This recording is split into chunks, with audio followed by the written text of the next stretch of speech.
បងបាញ់ជួយមើលម៉ាស៊ីនបោកខោអាវតិចមើលអូនចុចទៅវាអត់វិលទេនោះអូធ្វើម៉ាស៊ីនបោកអីអូនឯងកុំភ័យចាំបងធ្វើឲ្យស្អីក៏បងចេះធ្វើដែរ Aku sayang kamu juga sayang tapi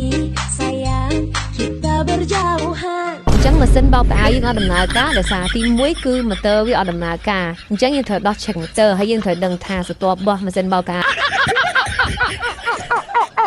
អាវ 2,000 years later ចុះម៉ែដើរអញ្ចឹងធ្វើដូចគេអស់ហើយតា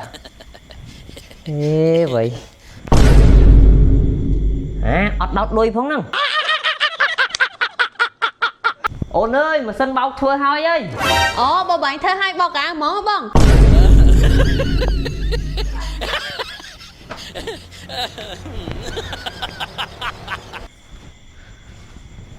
មកប្រើឯងបោកកៅអៅទាំងយប់តែអីបងប្អូនខ្ញុំមានសាប៊ូបោកកៅអៅនេរ៉ានេះ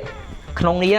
សាប៊ូទឹកក្អូបហើយទឹកបន្ទន់នៅក្នុងដបតែមួយហ្មងអញ្ចឹងបាច់ភ័យតាកៅយើងមានក្លិនអត់ល្អទេសំខាន់ណាក្លិនក្អូបគេជាប់បានរហូតដល់48ម៉ោងសាប៊ូបោកកៅអៅនេរ៉ាជាផលិតផលរបស់ប្រទេសកម្ពុជានាំចូលពីប្រទេសចិនដែលអាចកម្ចាត់បាក់តេរីបានល្អលាងជម្រះកំណកកខ្វក់បានល្អទ្វេដងធ្វើឲ្យសម្លៀកបំពាក់មានក្លិនក្អូបសាច់កណាត់ភ្លឺចែងចាំងពពុះក៏មានច្រើនហើយបោកបានទាំងដៃនិងម៉ាស៊ីនជាពិសេសហើយបោកបានទាំងសម្លៀកបំពាក់កូនក្មេងទៀតហើយសាប៊ូបោកកៅអៅនេរ៉ាមាន2ក្លិនមានក្លិនផ្កា Lavender និងក្លិនផ្កា Sakura មកដល់តម្លៃត្រឹមតែ